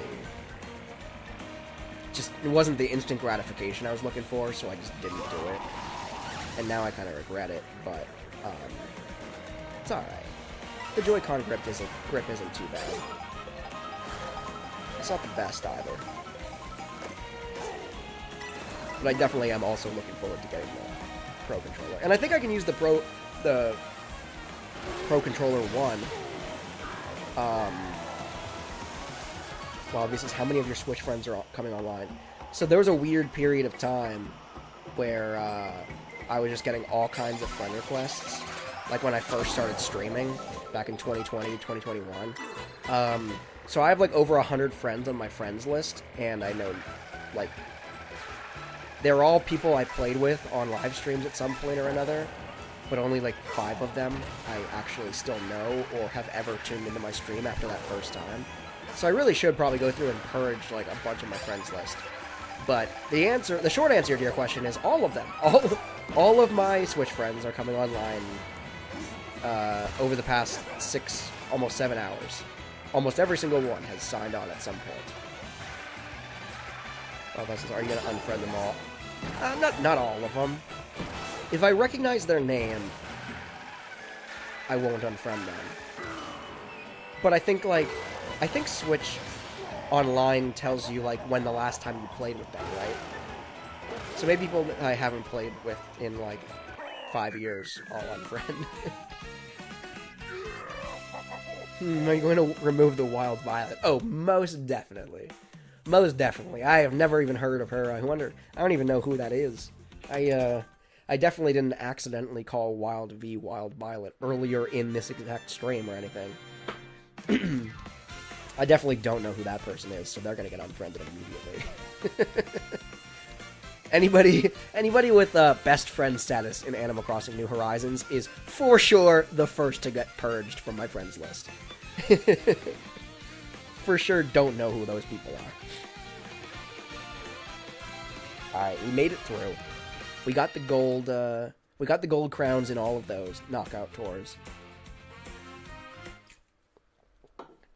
And now we're going to close out the stream with, extremely rude.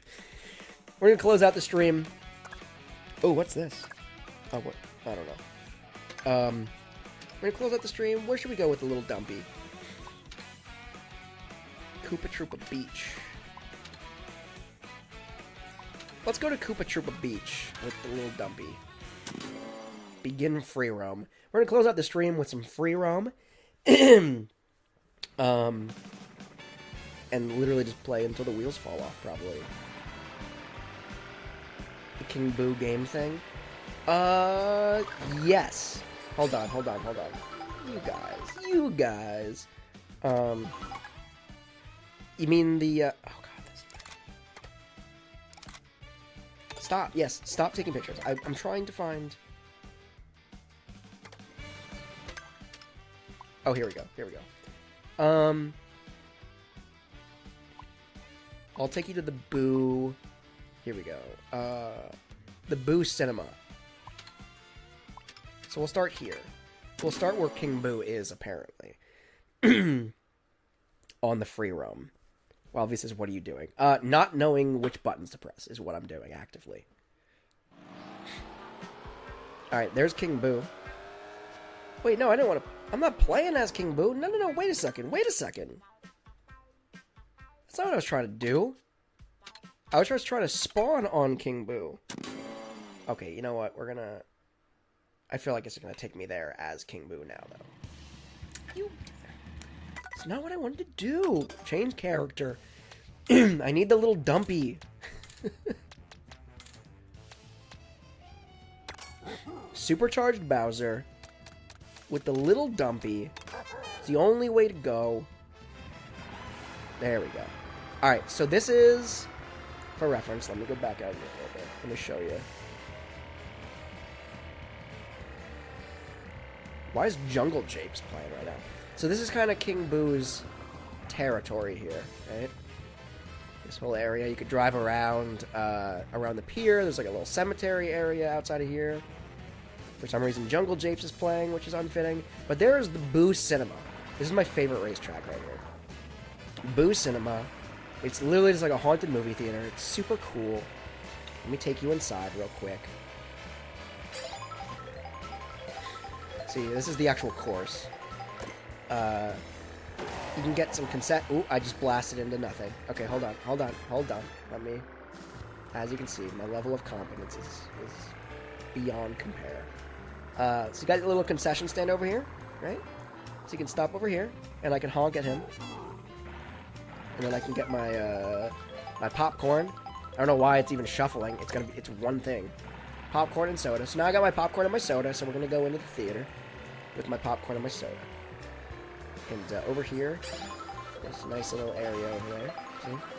Oh, and this is like a little place to go and leave. Another way to leave. I don't really know where that goes, but it's spooky. And there are random cars. I don't know where this shy guy thinks he's going with that van. You can't just drive into a movie theater with a van. What does he think he is, a little dumpy? No. Missed me with that nonsense. Anyway. So it's a really big movie theater, obviously, as you can see, because of how many actual cars are going to it. Here's the auditorium. We're going to go up into the mezzanine projection booth area, which is up here. So there's the projector there, and it's pretty nifty. And then, if you think that's cool, wait until we launch ourselves into the screen. Ready for this? Look at that. Look at how cool this is. We're gonna get to blasting into the screen, and now we're in this movie. I'm gonna eat this popcorn real quick and get turned into stupid biker Bowser because it's dumb. This dumb costume. But anyway, look at this. That's where the frame is. That's what the film is from. You got all these little boos floating around. You're on a spooky reel of film, which is fun and movie theater theme.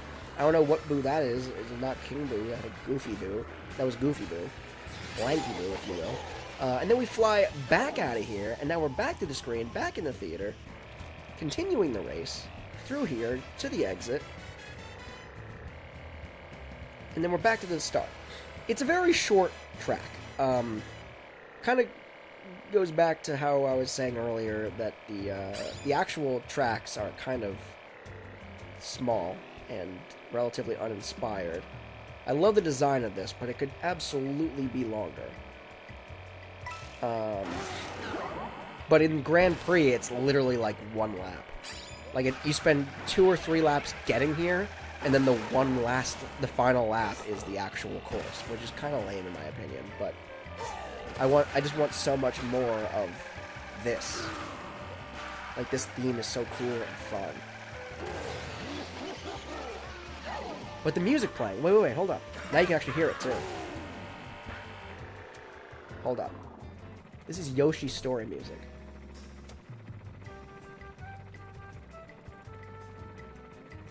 That's literally... Or maybe not just Yoshi's story. It might just be Yoshi in general. But the soundtrack to this game is pretty fun.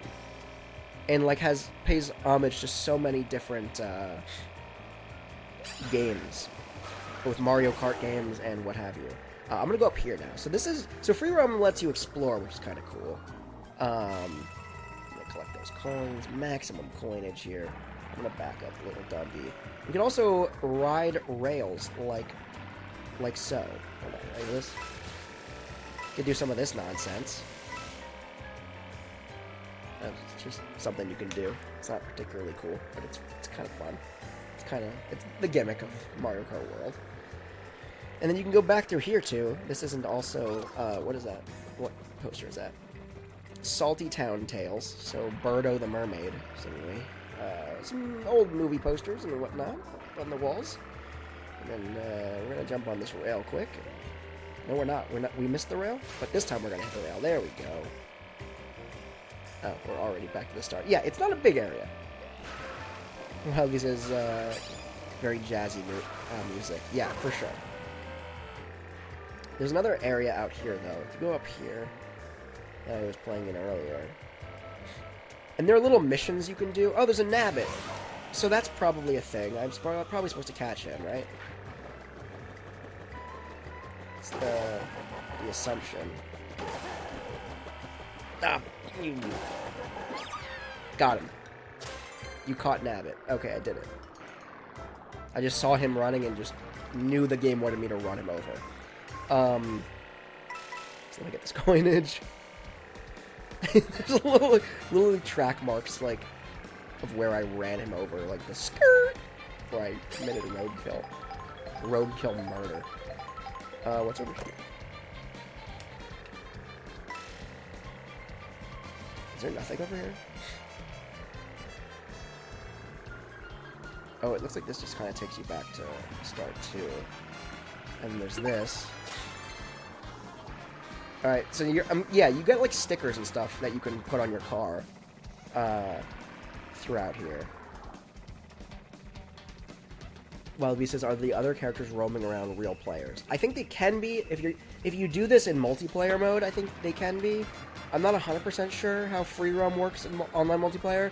I think you can meet up with people, like your friends and whatnot, in online multiplayer. And that seems like it'd be fun. Because just like free roaming around the world with friends seems dope. But right now, those are just like random NPCs. Like, if you go to a racetrack, they're just like in a loop of, they're just like racing each other, basically. But then if I get out of here, this is just like the external world.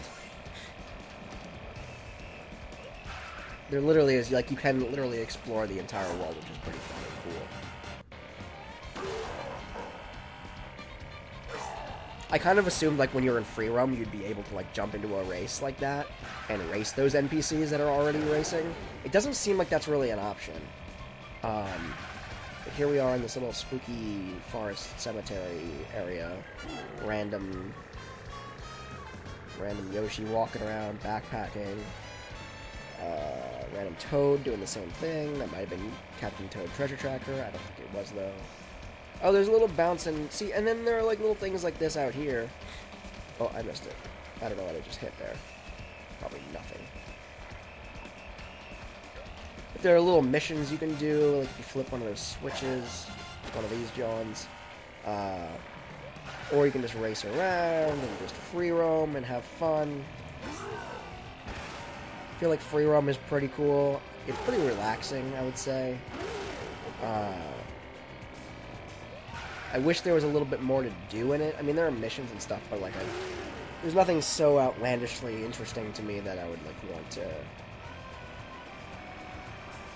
It'd be cool if I could like get off my cart and go like Grand Theft Auto style. I think maybe not murdering people like in Grand Theft Auto, but if there was like more to do that you could just like jump off your cart and explore the world. You know, without it. What is that going to make me? Oh, yeah. Now we're back to our cool dual exhaust self. So, yeah, it's pretty fun. It's cool.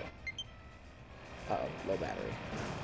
Alright, well, before I crash out and explode due to my batteries just straight up dying. What is this? That drink did nothing for me. Okay. What is that? Hold on. Ooh! Ooh, I'm driving a truck! This is the way to go out. This is the way to end the live stream. I'm driving a truck. I'm big rig trucker. Oh, yeah. I don't know how long this is going to last for. Can I go off this ramp? No, I can just blast it. Okay, so no ramping off things, but I can blast. Oh, no! You have the truck until you explode, I guess. And then the truck goes bye-bye. You survive, but the truck goes bye-bye. Oh, I'm just getting wrecked right now. Wish it was that easy to recover when I was... Oh, there it is again. Is that the same thing? Ooh. Ow. No, that one's closed. What about this one going by? Wasn't there another? Oh, that's cute. He actually stopped for me. He doesn't want to run me over. I suspect this bomb one is going to not be so nice to me, though. Are you gonna stop? Oh, they do. That's so polite of them. I just want another truck, dude. I want to take control of another truck. I didn't realize that was a thing. I saw it in the trailer, but I didn't realize that there was like an actual thing you could just do in free roam. That's so fun. That was the first time I came in contact with that. Okay, what are these? They're just random trucks that launch. I feel like maybe if you follow a truck long enough, then the tail opens up. Like this guy. What about this?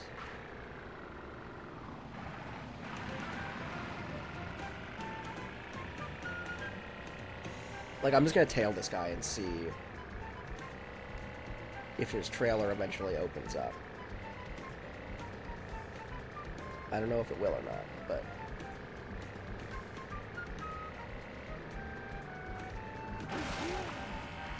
Skrrr! Slam on the brakes so I don't run into him. I'm starting to think it is just a very random occurrence. Like, not all of these trucks have open trailers. Or trailers that will open. I don't know. Oh yeah, I missed something with the piranha plant. I didn't miss it. They're like bombs going by. There are piranha plants. There are dudes that are chucking bombs at you. There's lots of things on the road that can potentially kill you.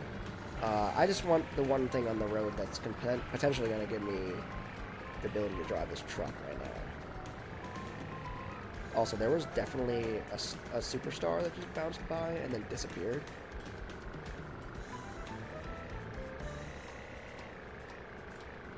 But yeah, there's fun stuff to discover throughout this free roam world, which makes it fun. And kind of relaxing. Wait, behind me? What is it? What am I going after? I don't know what I'm going after. What is it? What am I looking for?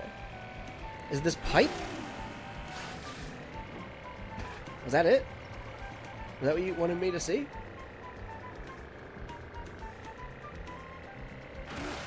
Was it a truck, or was it just a truck with like a ramp on the back? Because there are both. And I'm not seeing either right now. I might have missed it entirely. See, those are just like ramp trucks, as are those ones. Oh, but there's a truck. Skirt! Hold up. Oh yeah, there's destructible environment to some small extent too. So I can smash through these. There was a truck with an open back. How did I miss it? I guess I was so focused on the one truck that I was staring at. Alright, I got all the kebabs. Damn, I was so focused. Oh, what is... Oh, just stupid biker. That was really lame. What about this guy? Also, how did you possibly see it have an open back when it was driving past me? I am gonna scrub through this video and call malarkey. Call shenanigans, if you will. There's a bullet bill just whipping past. Nope, that one's closed.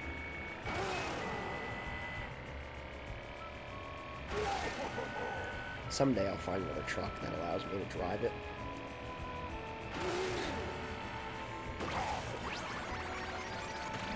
Oh, I got sushi! Sushi platters. Ooh, what about this? What about this big rig right here? Nope, closed. Lame. Lame! Send you a video of Discord. Okay.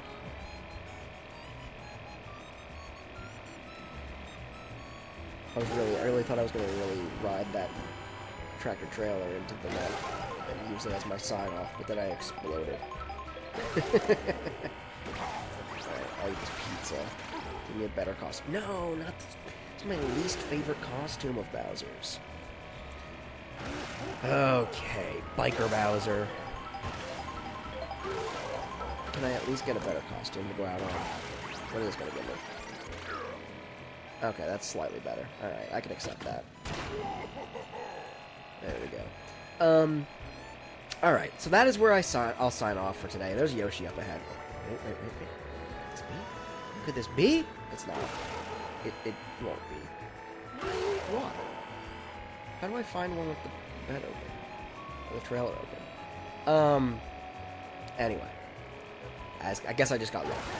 So as we approach Peach's castle here, or Peach's Speedway, or whatever, apparently people like Pauline and Daisy's outfits, they are so thirsty. Daisy has a bikini. Yeah, I think I saw something about that earlier, too. I don't think it's, like, I don't know. I don't think it's, like, thirsty, necessarily. Like, I don't think it's disturbingly provocative or anything for a kid's game. Oh, wait. Oh, no, nothing. Oh, there's a train, though. I'm gonna ride this train.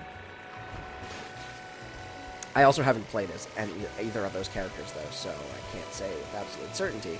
But maybe. I don't think Nintendo is putting thirst traps in Mario Kart games yet, though. Yet is the important. I'm just gonna ride this train for a minute. I'm gonna ride this train into the sunset. It might try to whip me off, but well, he says you know how certain people are. That's fair. Just gonna ride this train and use this as my sign-off opportunity. I'm sliding off this train, actually. I gotta kind of maintain my balance here. It's not a perfectly flat train, and it's really jerking me around. Okay, so thank you guys. Thank you so much for watching. This has been a fun, about 7-hour live stream here. Oh god. Q says I'm back, did some cleaning. I'm just about to sign off. I'm trying to wrangle and ride this train for my sign off here. I might have to get on this other one. This one seems flatter. Okay, we're good. We're good. Alright. If you haven't already, make sure to subscribe. Make sure to ring the bell for notifications. Make sure to leave me a comment in the comment section below. Hope you enjoyed. I'll definitely be playing more, even though I literally played and beat the entire game, essentially. Within reason. You know, I didn't do 150cc, but I got all the gold for 100cc in both the main things, and I played some free roam and did some missions and what have you. I will never 100% complete this game, I would say that, but the bulk of it, I beat. What is that? Hold on, choo-choo train. I'm gonna go do that. I'm gonna go ride this. If you haven't already, join my Discord. We have some fun conversations in there. It also posts every time I post a new video or live stream, which I'll be starting to post video content once again in July. So in about a month, or not even about a month, about like 2 weeks from now, actually. Just gonna crew. What is that? What is that? Also, Kiwi, you missed me controlling a truck. That was fun. And also the little dumpy. You missed the introduction of the little dumpy, so you're gonna have to go back and watch this on video on demand. Because the little dumpy is iconic. It is part of the lore of this YouTube channel, man. It's crucial that everybody knows about the legend of the little dumpy. But anyway, with that said, let me just pull over and park somewhere where I'm not gonna get run over for this sign off here. Thank you so much for tuning in to my first live stream back here. We're about to hit the 15-year anniversary for the channel. We're about to hit the 5-year... Actually, I guess we've already exceeded the 5-year anniversary of me really... There's a boat, too. That's cool. Of me actively producing content for the channel like this. And we're also about to hit the 5,000 subscriber mark, which is also pretty bonkers. All these things are pretty bonkers, so I'm glad so many of you have been here since the beginning with me of the main journey, the past 5 years or so. I'm glad you're still here, and I'm glad I continue to entertain you all with my stupidity and my antics and my terribleness at most games. So with all that said, thank you so much for tuning in. I am the Nintendo Beast, and I will talk to you guys next time.